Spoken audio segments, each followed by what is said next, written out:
नमस्कार दोस्तों, मैं सुवंत कुमार वर्मा आज फिर आपके समक्ष उपस्थित हूँ एक नया टॉपिक लेके। आशा करता हूँ आप लोग स्वस्थ होंगे और अपने परिवार के साथ अच्छे से लाइफ एंजॉय कर रहे होंगे। चलिए शुरू करते हैं। Various forms of organisations, business organisations. हमने बताया था कि बिजनेसेस क्या होते हैं, इसमें क्या क्या चीज़ें इंक्लूड करी जाती हैं, बिजनेस सिस्टम क्या है, फोरकास्टिंग कैसे करी जाती है बिजनेस में, कौन कौन से मेथड्स यूज किए जाते हैं। आज देखते हैं कि बिजनेस ऑर्गेनाइजेशन के क्या क्या फॉर्म्स हो सकते हैं। हम पहले सबसे पहला जो पार्ट ले रहे हैं वो है सोल प्रोपराइटरशिप।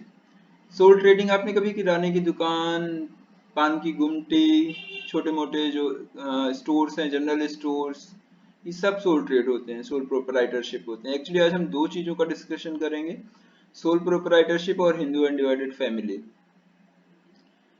तो इसमें चीजें क्या हैं? सोल प्रोपराइटरशिप, जब कोई अकेला व्यक्ति या इंडिविजुअल अपना कोई बिजनेस स्टार्ट करता है फॉर प्रॉफिट मैक्सिमाइजेशन या प्रॉफिट मोटिव या earning of the capital, more capital, तो उस केस में उसे हम सोल प्रोपराइटरशिप कहते हैं। क्योंकि इसके कुछ फीचर्स हैं, पहले हम जानते हैं सोल प्रोपराइटरशिप है। इसमें हम पहले बता दें कि sole proprietorship, joint Hindu family, partnership, cooperative societies, joint stock company, इन पांचों में सबसे पहले हम बताना चाहेंगे कि आपको सोल प्रोपराइटरशिप और जॉइंट हिंदू अनडिवाइडेड फैमिली, इन दो का डिस्कशन आज हम करेंगे।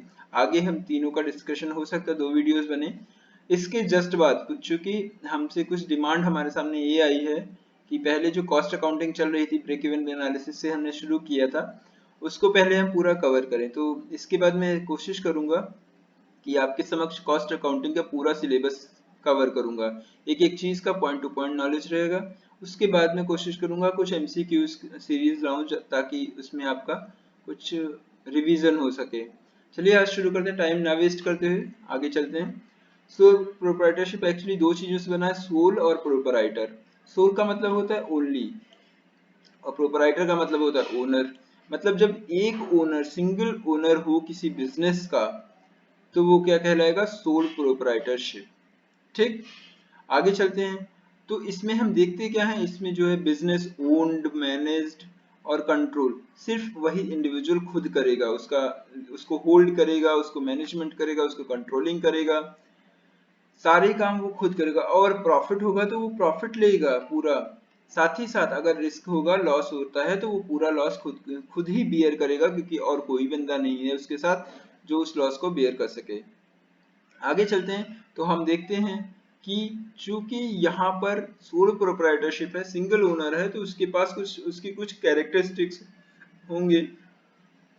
आइए जानते हैं क्या क्या कैरेक्टरिस्टिक्स हो सकते हैं। फॉर्मेशन एंड क्लोजर, इसका मतलब क्या है?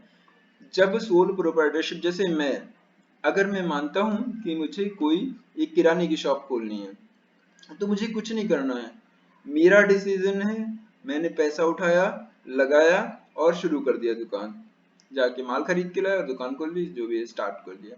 फिर हमारे दिमाग में अचानक आया 3-4 महीने बाद या 4-5 साल बाद कि यार नहीं, अब हमें इसी बिजनेस नहीं करना, इसको बंद करना है। खटाक से सारा सामान जो बचा था क्लोजिंग, वो हमने उठा के किसी को बेच दिया और बेच के जो अपनी शॉप थी वो बंद कर दी, काम खत्म। इसका मतलब क्या हुआ? इसका मतलब ये हुआ कि सोल प्रोप्राइटरशिप में फॉर्मेशन और क्लोजर दोनों ही इजी हैं। जो ओनर, या जिसे हम सोल प्रोप्राइटर कहते हैं, वो इजीली बिजनेस स्टार्ट कर सकता है और इजीली ही क्लोज कर सकता है। लाइबिलिटी यहाँ पर अनलिमिटेड होती है। अनलिमिटेड, अनलिमिटेड इसलिए होती है क्योंकि अगर मैं अपनी जिम्मेदारी पर कुछ चीज लाता हूं दूसरे के यहाँ से, क्रेडिटर के यहाँ से, तो वो जो बिजनेस है, चूंकि मैं उसको ओन कर रहा हूँ, उसकी रिस्क बियरिंग भी मैं ही कर रहा हूँ, उसके प्रॉफिट्स भी मैं ही ले रहा हूँ। तो अगर उस बिजनेस के लिए मैंने कहीं किसी से लोन लिया है, तो चूंकि हम उसके ओनर हैं, हम उसके रिस्पॉन्सिबल करने रखने वाले हैं, रिस्पॉन्सिबिलिटी रखने वाले हैं, तो उस केस में जो हमारे क्रेडिटर्स हैं वो हमसे संपर्क करेंगे और हमारी प्रॉपर्टी में से वो सेल करके अपना हिस्सा वापस लेंगे। ये तो उतनी देर से हम लोग पढ़ रहे हैं sole risk bearer and profit recipient. सीधी सी बात है, जो प्रॉफिट होगा वो भी हम वही ओनर लेगा, साथ ही साथ सोल रिस्क भी वो खुद ही बियर करेगा। कंट्रोल बहुत इजी होता है, अकेले कंट्रोल कर लेता है जितना भी, बहुत ज़बरदस्त कंट्रोल रहता है उसमें, ना ही कोई समस्या, ना ही कोई फ्रॉड होने की स्थिति है, ना कोई आगे समस्या। हाँ, ये जरूर हो सकता है कि स्किल्स अगर कम है उसके ओनर के पास, प्रोपराइटर के पास कम स्किल वाला है तो वो ज़्यादा अच्छा कंट्रोल नहीं कर पाएगा, या फिर ये हो सकता है। लेकिन अगर वो अच्छा मैनेजमेंट से ज़्यादा ताल्लुक़ रखता होगा तो वो बहुत अच्छा कंट्रोल करके अपने बिजनेस को बहुत ऊंचे तक ले जा सकता है। ऐसा नहीं कहा सकता कि स्मॉल बिजनेस या सोल प्रोप्राइटरशिप जो है छोटा ही होता है, उसकी जो है लीडरशिप क्वालिटी पे डिपेंड करता है कि कितना बड़ा बिजनेस सोल प्रोप्राइटरशिप होना चाहिए। नो सेपरेट एंटिटी, जैसे कंपनी, ज्वाइंट स्टॉक कंपनी या फिर अदर बिजनेसेस में क्या होता है कि जो बिजनेस है उसकी अलग एंटिटी मानी जाती है, वो अपने नाम से अलग वर्क करता है, उसकी अपनी की कॉमन सील होती है।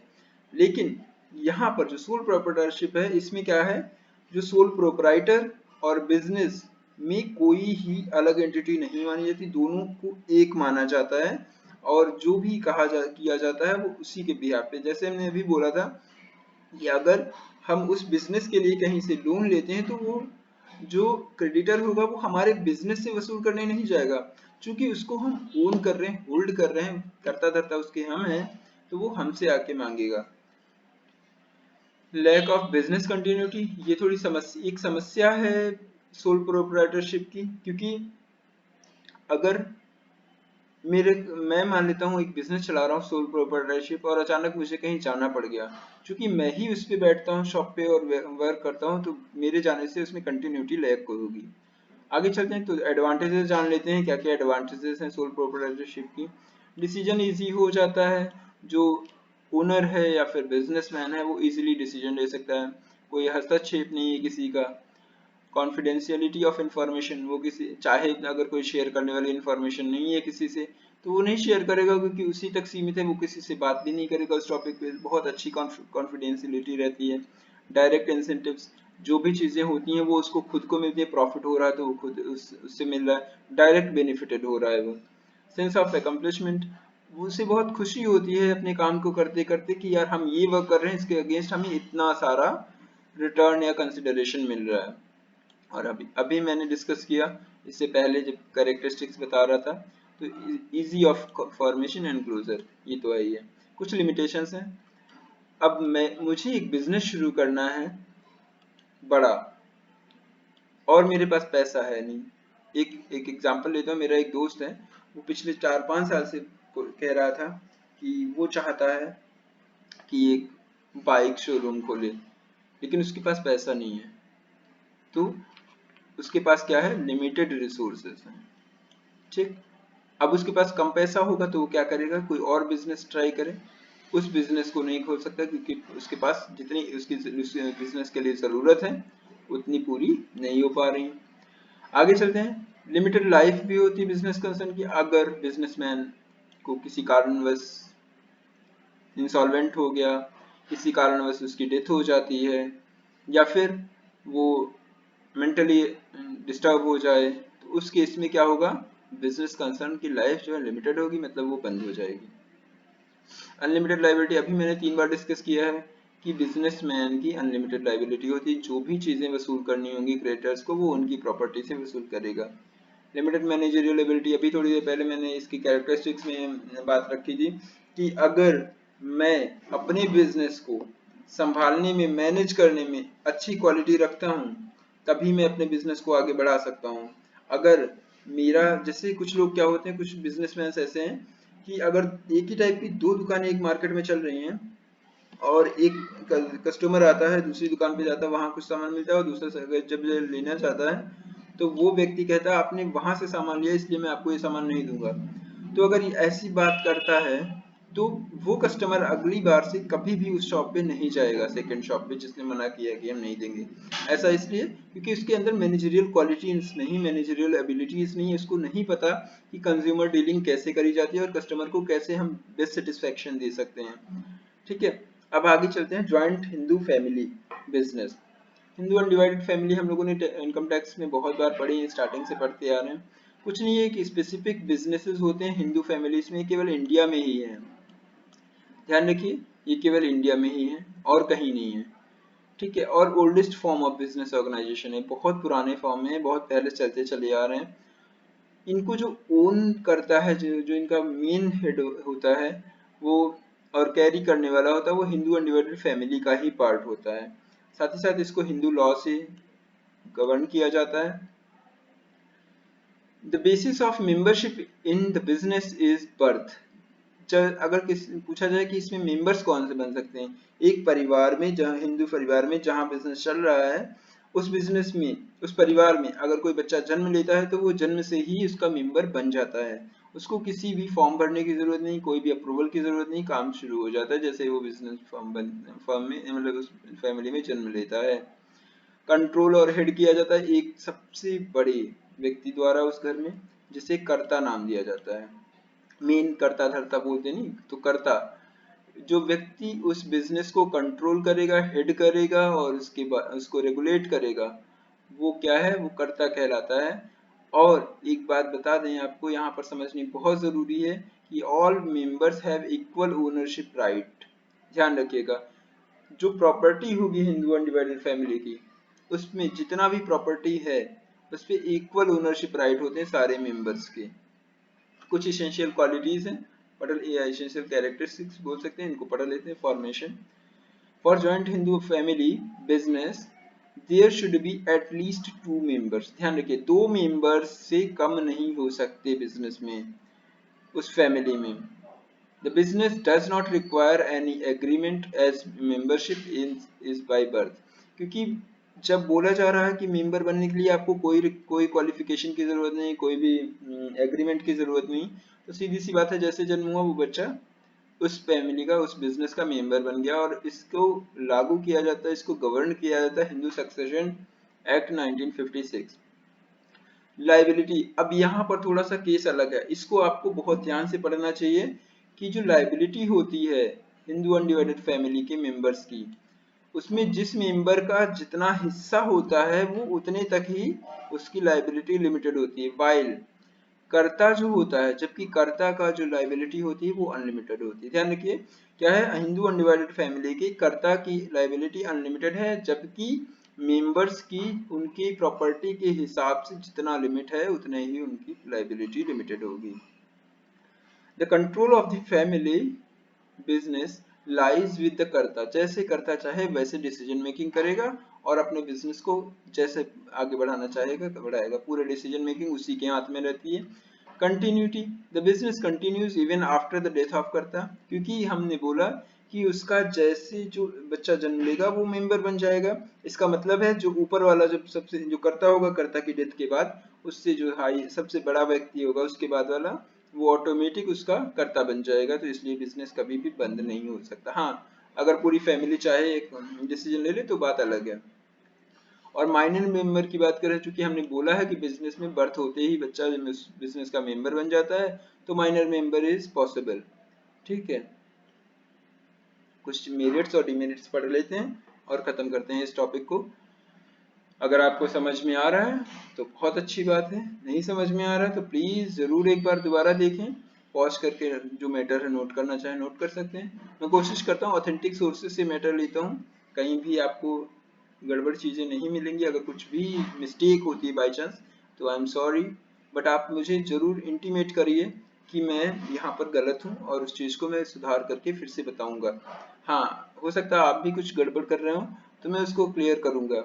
ठीक है, बाकी देखते हैं आगे। मेरिट्स हैं कुछ हिंदू अनडिवाइडेड फैमिली की, जैसे इफेक्टिव कंट्रोल।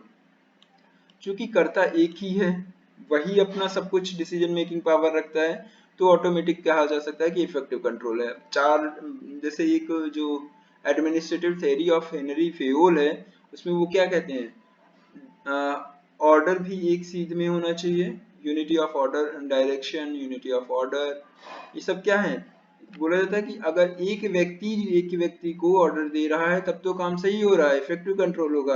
बट अगर एक ही व्यक्ति को 2 लोग ऑर्डर देंगे, उस केस में क्या होगा, वो इधर हौच पौच करेगा, हो सकता है वो 2 बॉसेस में लड़ाई लगवा के अपना काम निकाल ले। तो इसलिए इफेक्टिव कंट्रोल होता है, चूंकि यहाँ पर सिंगल करता है, एब्सोल्यूट डिसीजन मेकिंग पावर रखता है। कंटिन्यूड बिजनेस एग्जिस्टेंस, ये भी मैंने बोला कि after the death of the कर्ता, नेक्स्ट जो सबसे बड़ा व्यक्ति होगा उस घर में, वो ऑटोमेटिक उसका कर्ता बन जाएगा, इसलिए हमेशा कंटिन्यू रहेगा ये business. Limited liability of members, अभी मैंने बात करी थी इससे पहले कि जो मेंबर्स हैं उस हिंदू अनडिवाइडेड फैमिली के, उनके मेंबर्स की जितनी प्रॉपर्टी में हिस्सेदारी होगी उसी के हिसाब से उनकी लायबिलिटी लिमिटेड होगी। इंक्रीज्ड लॉयल्टी एंड कोऑपरेशन, सब आपस में मिलजुल के काम करते हैं सारे मेंबर्स, इसलिए लॉयल्टी, सबको पता है जितना प्रॉफिट होगा उसमें हम उतना हिस्सा ले लेंगे जितना हमारा बनता है, तो सब अपने लॉयल तरीके से काम करेंगे और एक दूसरे का सहयोग करते हैं साथ। अब हम देखते हैं कुछ लिमिटेशंस। लिमिटेशंस क्या है? रिसोर्सेज लिमिटेड है, एक फैमिली के पास कितना रिसोर्स हो सकता है, मानते हैं कि उसके पास 500 बीघा खेती हो सकती है या फिर कुछ काम करने के लिए जगह प्रॉपर्टी हो सकती है। हाँ, चार घर मिलके कुछ शुरू करें तो ज्यादा उनके पास रिसोर्सेज होंगे, इसलिए चूंकि एक घर है, एक फैमिली की बात कर रहे हैं, तो उसके पास रिसोर्सेज होंगे, वो लिमिटेड होंगे। और एक ये जो लिमिटेशन है ये कहती है कि कर्ता की लायबिलिटी अनलिमिटेड होगी। अब कर्ता भी तो उसी फैमिली का पार्ट है, उसके पास जितना बन पा रहा होगा उतना करेगा, ये भी एक लिमिटेशन है। डोमिनेंस ऑफ कर्ता, ये कहा जा सकता है, चूंकि बोलते हैं ना कि एब्सोल्यूट डिसीजन मेकिंग पावर किसके पास है? कर्ता के पास है, तो हो सकता है वो डोमिनेट करे सारे मेंबर्स को, वो हो सकता है अपने फायदे के लिए बिजनेस को अलग तरीके से रन करे, चूंकि मेंबर्स कुछ इसमें कर नहीं सकते, तो वो जैसे चाहे वैसे उसको घुमाएगा, इससे कर्ता अपना फायदा ढूंढेगा। हाँ, लेकिन एक बात कह सकते हैं कि इसका कोई ज्यादा रोल नहीं है, क्योंकि कर्ता चूंकि उसी के घर का, उसी फैमिली का सबसे बड़ा व्यक्ति होता है, तो वो जिम्मेदार और अच्छा माना जाता है, रिस्पॉन्सिबल माना जाता है, वो अपने से छोटों के लिए कुछ गलत नहीं करना चाहेगा। फिर भी चूंकि अगर अब्सोल्यूट पावर किसी को भी मिल जाती है तो वो डोमिनेट करने की कोशिश हर जगह करता है। लिमिटेड मैनेजरियल स्किल्स, ये प्रॉब्लम हर जगह होगी जहां पर अकेला व्यक्ति होल्ड कर रहा होगा, डिसीजन मेकिंग पावर रख रहा होगा, क्योंकि हम अकेले हैं, अगर हम अपनी बात अकेले रखना चाहेंगे, जितना नॉलेज होगा उसके हिसाब से हम अपना डिसीजन लेंगे। अगर हमारे पास 10 लोगों का पैनल है जिससे हम डिस्कशन करके सजेशंस लेकर एक बेटर डिसीजन पे पहुंचते हैं, वो अलग होगा, उसका डिसीजन मेकिंग अलग होगा। तो थैंक यू दोस्तों, आपको, मैं आशा करता हूँ कि आपको ये वीडियो पसंद आया होगा और समझ में भी आया होगा। इसके बाद में मैं पार्टनरशिप, जॉइंट स्टॉक कंपनी और कोऑपरेटिव सोसाइटीज, 3 पार्ट बचे हैं, हो सकता है मैं नेक्स्ट वीडियो में कवर कर दूं। Thank you, thank you, thank you, और प्लीज़ मेरे चैनल को लाइक, सब्सक्राइब और शेयर करना मत भूलें। प्लीज़ एक दूसरे से शेयर करें ताकि हमारे सब्सक्राइबर्स बढ़ें और मुझे मोटिवेशन मिले। मैं आशा करता हूँ आप लोग अपना ध्यान रखते हैं और अपनी पढ़ाई को लेके बहुत ही ज़्यादा कॉन्शियस हैं, चीज़ें अच्छे से कर रहे हैं। Thank you, thank you, thank you, and जय हिंद दोस्तों।